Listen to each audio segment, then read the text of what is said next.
नमस्कार, प्रणाम। मेरा नाम शुभेंदु ठाकुर है। 2025 यानी नए साल की सबसे पहले तो आप सभी को ढेरों शुभकामनाएं। यह नया वर्ष, नया साल 2025 हमारे आपके लिए कैसा होगा, इसी बात को इस पूरे वीडियो में हम समझेंगे।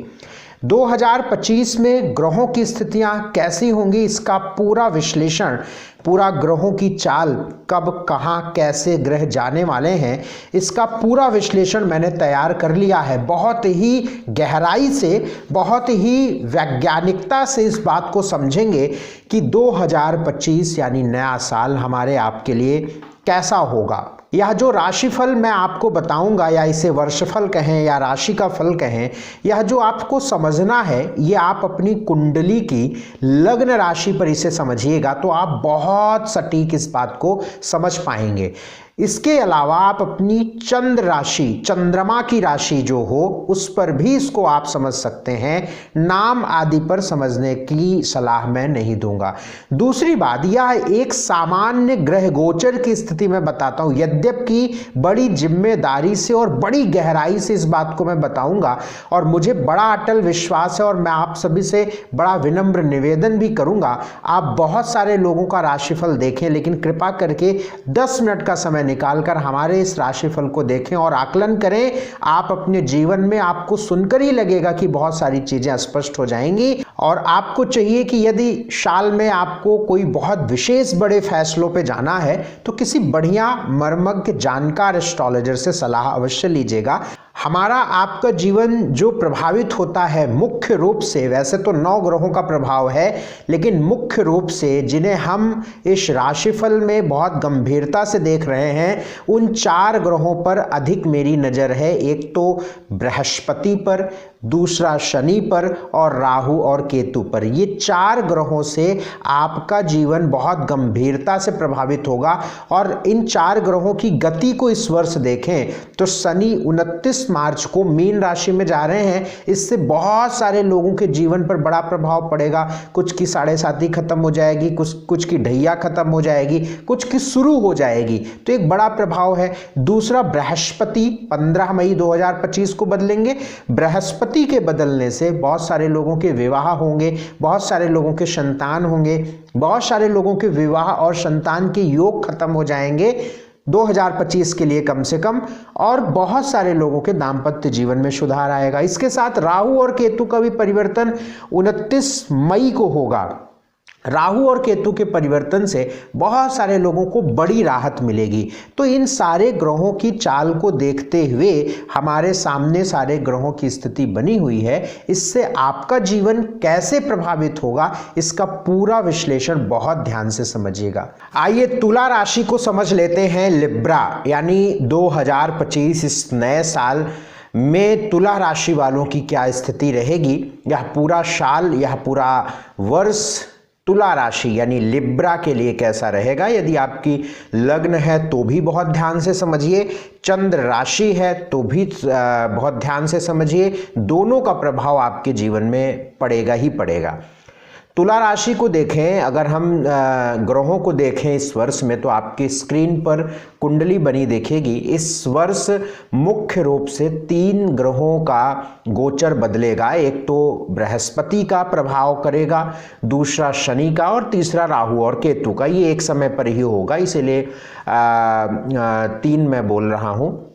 बृहस्पति को यदि देखें इस वर्ष, तो मिथुन राशि में बृहस्पति 15 मई को जाएंगे। शनि को यदि देखें तो 29 मार्च को मीन में जाएंगे। और राहु और केतु को क्रमशः देखें तो 29 मई के बाद ये परिवर्तन करेंगे सिंह राशि में और कुंभ राशि में। यानी जो राहु का परिवर्तन है वो कुंभ में जाएगा और केतु जो है वो सिंह राशि में जाएंगे। अगर हम तुला राशि को देखें तो इस वर्ष सबसे पहले आप ये समझिएगी कि कोई आपको ढैया, कोई आपको साढ़े साथी, ये सब कहीं से भी प्रभाव नहीं करेगी। इस चीज़ को लेकर आप निश्चिंत रहिए। अगर इस वर्ष में हम कुछ खास महीनों को देखें तो जनवरी, फरवरी, जुलाई, अगस्त, सितंबर और नवंबर, बातें बहुत सारी मैं बताने वाला हूं आपके इस वर्ष की, लेकिन सबसे पहले आप पेन कॉपी लीजिए और ये जो महीने मैंने बताए उसको तुरंत नोट कर लीजिए। फिर से रिपीट कर रहा हूं, जनवरी, फरवरी, जुलाई, अगस्त, सितंबर और नवंबर। ये महीने ऐसे हैं, अगर इस वर्ष में कुछ भी अच्छा आपके साथ होगा तो इसी महीने में होगा।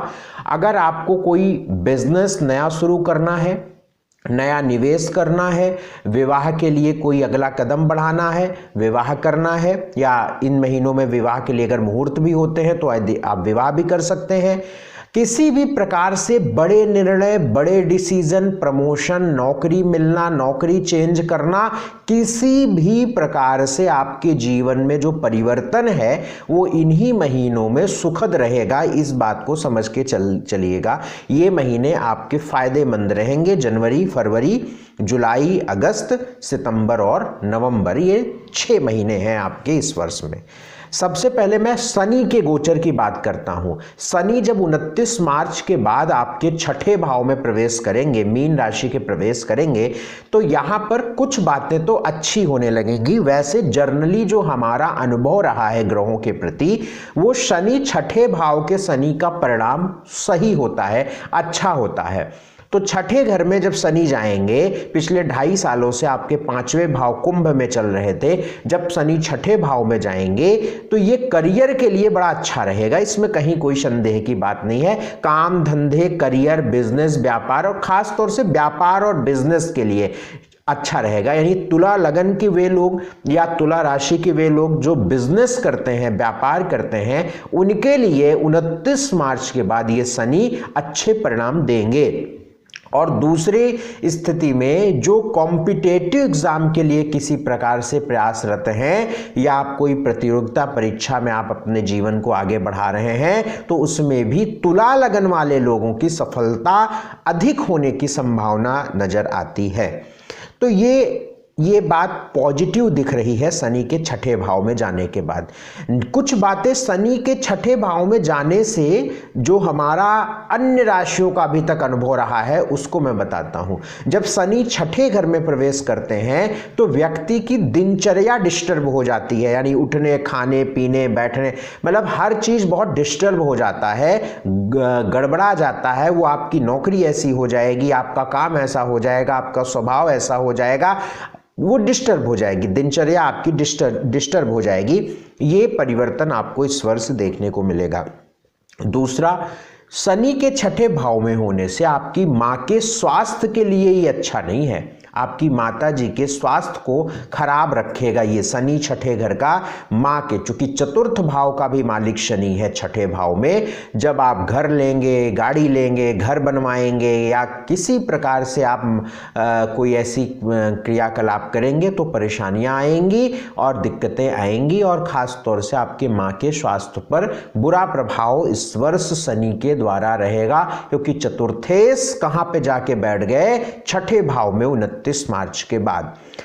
तीसरी चीज आपके साथ खराब होगी, इस वर्ष शनि के छठे भाव में होने से कोर्ट केस, पट्टेदारों से विवाद, प्रॉपर्टी को लेकर, जमीन को लेकर, खेत को लेकर, किसी भी प्रकार से इस तरीके के मामलों में परेशानियां रहेंगी।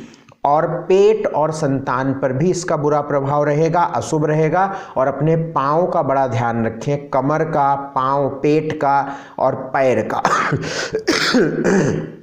सॉरी, तो ये चीज अशुभ रहेगी, इस चीज को ध्यान रखिएगा। बाकी शनि के छठे भाव से व्यापार अच्छा रहेगा। मैं सिर्फ व्यापार अंडरलाइन कर रहा हूं, व्यापार अच्छा रहेगा। प्रतियोगिता परीक्षा में भाग लेने वाले लोग सफल अधिक होंगे, तुला लगन के लोग, ठीक। तो ये शनि के छठे भाव का प्रभाव है। एक परिवर्तन इस साल और होगा, राहु और केतु का क्रमशः 5वें भाव में जाएंगे और 11वें भाव में जाएंगे। ऐसे परिवर्तन में 29 मई के बाद एजुकेशन डाउन होगी, यानी पढ़ाई लिखाई करने वाले लोगों को थोड़ा संघर्ष, मेहनत अधिक करना पड़ेगा, क्योंकि जब राहु पंचम आ जाएंगे तो ये मन उचाट करेंगे पढ़ाई से, पढ़ाई लिखाई से। देखिए अभी छठे भाव में है जहाँ पे आपके 12 नंबर लिखा हुआ है, फिर ये शिफ्ट हो जाएंगे पीछे की तरफ, चूंकि वक्री चलते हैं तो 11 नंबर यानी 5वें भाव में आ जाएंगे। तो ये एजुकेशन के स्थान पर एजुकेशन का ग्राफ डाउन जाएगा। लव लाइफ, प्रेम आदि में विवाद, परेशानियां, ब्रेकअप, ये सब अधिक होंगे 29 मई के बाद। बाकी बिजनेस के लिए शनि का छठे जाना अच्छा रहेगा ही, वो मैंने ऑलरेडी आपको 2-3 बार बता दिया है। राहु का प्रभाव लगभग ऐसा रहेगा 29 मई के बाद, यानी एजुकेशन को लेकर, संतान को लेकर, लव लाइफ को लेकर। इस वर्ष स्वास्थ्य की बात करें तो इस वर्ष आपके स्वास्थ्य में क्या रहेगा, ये पूरा साल मार्च के बाद आप ऐसा महसूस करेंगे कि आपका पेट फूलेगा, पेट में गैस बनेगी, पेट में दिक्कतें रहेंगी आपको। तो इस वर्ष स्वास्थ्य में ये दिक्कत रहेगी। दूसरा प्रभाव पड़ेगा पैर और कमर पर। ये बिल्कुल क्लियर कट है, इसमें इफ एंड बट नहीं होता हमारा राशिफल। आप देखिए एकदम बिल्कुल, आप नोट लिख के रखिए, रिकॉर्डिंग तो पड़ी ही रहेगी हमेशा। तो पैर कमर में दिक्कत इस वर्ष रहेगी, पेट फूलेगा। धन की बात करें, इस वर्ष धन को लेकर जून, जुलाई, अगस्त, सितंबर, नवंबर बहुत शानदार रहेगा। अगर आपके जीवन में धन आएगा तो इन्हीं महीनों में आएगा, जून, जुलाई, अगस्त, सितंबर, नवंबर, ये लिख के रख लीजिए आप, ये महीने बहुत खास हैं, बाकी महीने सामान्य। एजुकेशन को लेकर बहुत मेहनत करनी पड़ेगी तभी सफलता मिलेगी। मैरिज की बात करें तो मैरिज के लिए आपके तुला लगन वालों के विवाह को लेकर देखें तो जो वैवाहिक कॉम्बिनेशन हमने अपने अनुभव में लिया है, वो वैवाहिक कॉम्बिनेशन 2025 में तो आपके लिए नहीं बन रहा है, लेकिन मई के बाद बृहस्पति की 5वें घर पर दृष्टि पड़ेगी। तो जब 5वें घर पर दृष्टि पड़ती है तो जीवन में ऐड होते हैं लोग, है ना, ऐड जुड़ते हैं, तो आपका रिश्ता जुड़ सकता है, ऐसी संभावनाएं हैं, रिश्ता मिल सकता है, फिक्स हो सकता है। और अगर आपकी कुछ कॉम्बिनेशन राशि से बन रहे हो या आपके दशा अंतरदशा से बन रहे हो तो विवाह भी हो सकता है, ये आपके एस्ट्रोलॉजर बताएंगे। तो मई के बाद रिश्ते जुड़ने की संभावना प्रबल है और मई के बाद विवाह भी होने की संभावना बनती है। वैसे वैवाहिक विवाह को लेकर जो स्ट्रांग कॉम्बिनेशन है तुला के लिए वो हमें नहीं नजर आता है, लेकिन रिश्ते जुड़ने की योग नजर आते हैं। संतान के लिए भी मई के बाद बिल्कुल संतान के योग बन रहे हैं। बृहस्पति की 5वीं दृष्टि संतान भाव पे पड़ रही है। लेकिन अब आप कहेंगे कि अभी आपने बताया कि 29 मई के बाद 5वें भाव में राहु जाएंगे तो ये संतान के लिए ग्राफ नीचे करता है। जी बिल्कुल, 5वें भाव में जब राहु रहेंगे तो जिनको संतान है उनको परेशानियां होंगी, जिनको संतान नहीं है उनको संतान के योग बनेंगे, ये हमने आपको बताया। फिर से समझिए, राहु जब 5वें भाव में जाएंगे तो संतान की तरफ से आपको चिंता होगी। अब ये बड़ा सामान्य है कि जब बृहस्पति की 5वीं दृष्टि 9वीं दृष्टि 5वें भाव पे पड़ रही है तो संतान कंसीव होने की संभावना बनती है। जब संतान कंसीव आपकी पत्नी करेंगी या आप स्वयं फीमेल हैं करेंगी तो चिंता तो वैसे भी बन जाती है, तो इसलिए उसको मैंने ऐड नहीं किया, ठीक है। लेकिन यहां पर हम उन लोगों की बात करेंगे जिनकी संतान है, उनके प्रति चिंता अधिक होगी और अलग अलग, और संतान का स्वास्थ्य भी ठीक नहीं होगा।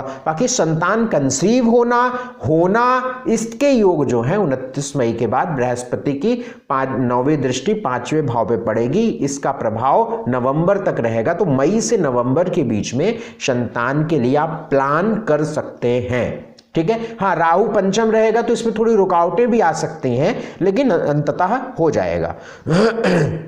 तो ये संतान की बात मैंने बता दी, मैरिज की बात एकदम क्लियर करी, एजुकेशन एकदम क्लियर कर दिया, धन की बात मैंने बहुत स्पष्ट कर दी, सारे महीने भी बता दिए, स्वास्थ्य भी मैंने आपको बता दिया, अन्य जो बड़े परिवर्तन है उनको भी हमने बता दिया, है ना। तो मुझे लगता है कि हमने लगभग सारी चीज़ों को इस राशिफल में क्लियर कर दिया है।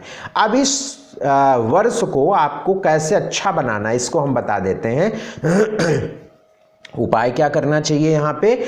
सबसे अच्छा उपाय देखिए, एक तो भगवान शिव की पूजा करना, आपके करियर में बहुत अच्छा परिवर्तन रहेगा। तो भगवान भोलेनाथ की, भगवान शिव की पूजा जितना हो सके करते रहें। दूसरा, जानवर का सेवन कदापि ना करें, नॉनवेज, शराब, इन सब का, तंबाकू, इन शनि वाली चीज़ें जिससे शनि खराब हो जाए, ये सारी चीज़ें मत करें। और तीसरा काम मई जून तक, चूंकि मंगल आपके कर्म भाव पे हैं, तो मंगलवार शनिवार को हनुमान मंदिर जाइए, हनुमान जी की उपासना करिए। बहुत शुभकामना आप सभी को हमारी तरफ से इस नववर्ष की। अगर आप अपनी कुंडली दिखाकर पूरा विश्लेषण हमसे करवाना चाहते हैं शानदार तरीके से, तो स्क्रीन पर नंबर है, इस पर संपर्क करिएगा। बहुत शुक्रिया, बहुत धन्यवाद हमारा कार्यक्रम देखने के लिए। नमस्कार।